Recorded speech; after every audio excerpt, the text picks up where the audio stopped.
Good day and welcome back to yet another important aspect of public speaking with me today.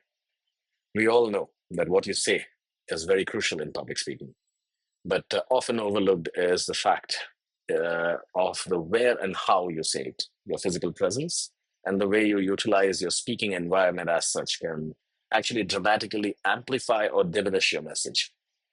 Today, we're going beyond just standing at a podium. We are going to deep dive into mastering your stage, using your space and props effectively to connect even more powerfully with your audience. Well, let's first understand the limitation of a podium.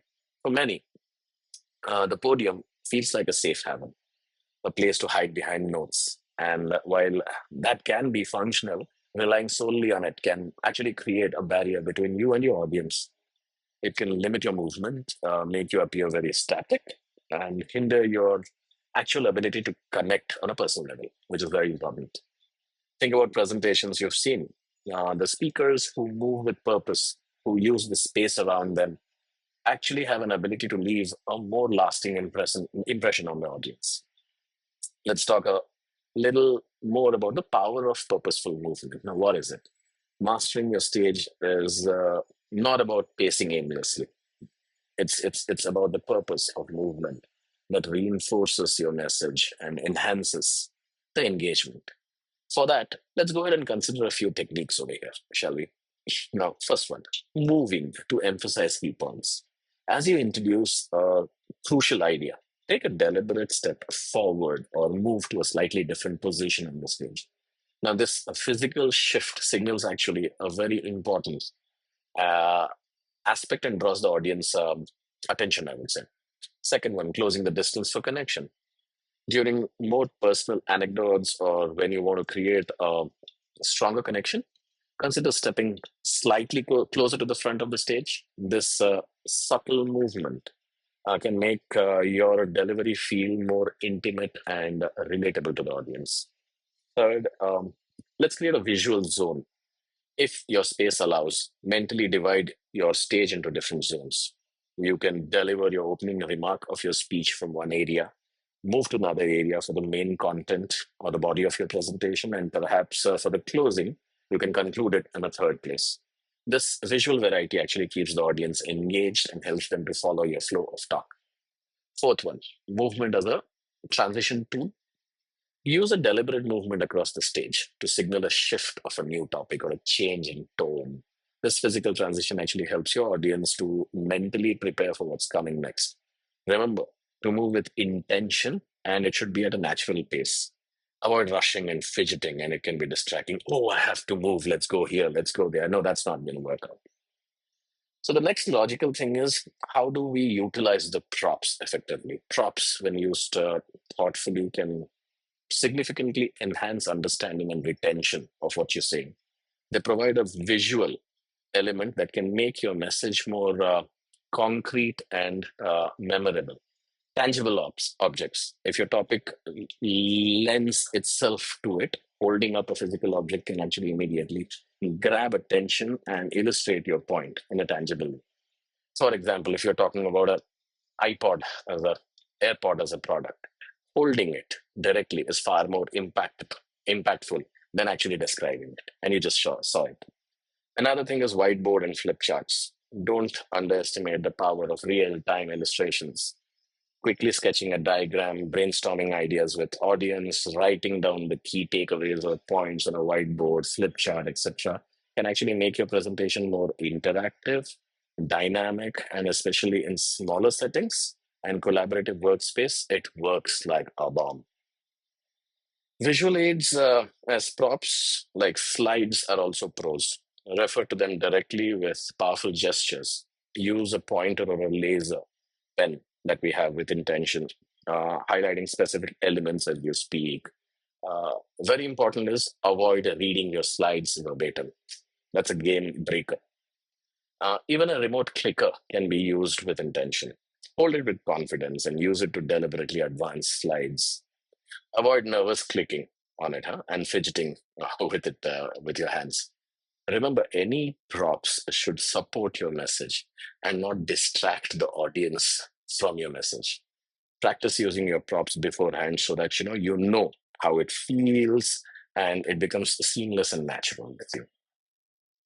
Now, let's spend some time in understanding your speaking environment. Mastering your stage also means understanding and adapting to your speaking environment, specifically where you are. Large stages, for example, in a large venue, your movement might need to be broader and more deliberate to be seen by people in the audience. Utilizing the full stage, but avoiding just wandering aimlessly, projecting your voice and energy to reach the very end of the room, extremely important. What if it's a small meeting room? In a more intimate setting, your movement should be more subtle and conversational in nature. You can get closer to your audience and encourage more interaction. Props like flip charts, as we spoke, can be particularly very, very effective over here. What if it's a virtual stage, like what we're doing here? In a virtual presentation, your stage is your camera frame. Be mindful of your postures, gestures within the frame, and how you use visual aids on your screens. Maintain eye contact, that is like looking directly into the camera as much as possible, like what I'm doing right now.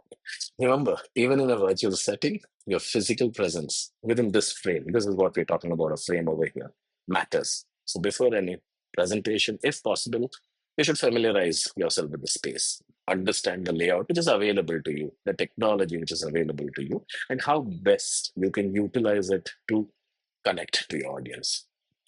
So, if I may ask, what do you think are the common mistakes to avoid? Very important to know. While purposeful movement and props can be powerful, you should avoid these common pitfalls.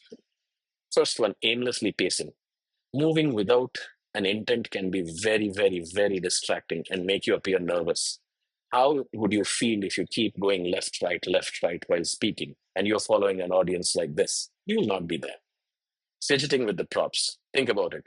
Nervously looking what I'm doing, nervously clicking on a pen, shuffling notes, playing with a prop can actually divert the audience attention to the prop and not to your speech. Turning back or turning your back too long. Be mindful of how you are actually facing the audience, especially when using a screen or a whiteboard. You wouldn't want me to be talking to you like this, right? It's not correct. And another thing is overuse of props. Don't use props just for the sake of it. They should directly support your message. If you think it's not necessary, do not use it. Practice.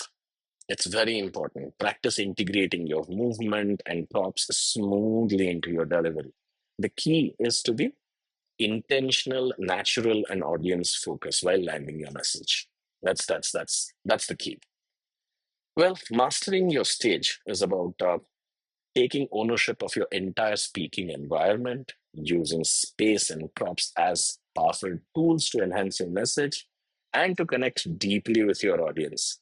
It is about moving, I would say, beyond the limitations of the podium and trying to create a dynamic and memorable experience of an audience. Well, in our next deep dive, we will explore another crucial element of delivery, and that, if I remember correctly, should be silence or pauses as your superpower.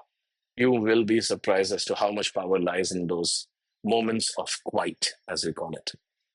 Well, then, if you've found this helpful, give a thumbs up to this video, like, share, and subscribe to my YouTube channel for more Speaking Smart insights. It's there also on the podcast. And for those of you who are following me regularly, I sincerely urge you to practice, practice, and practice.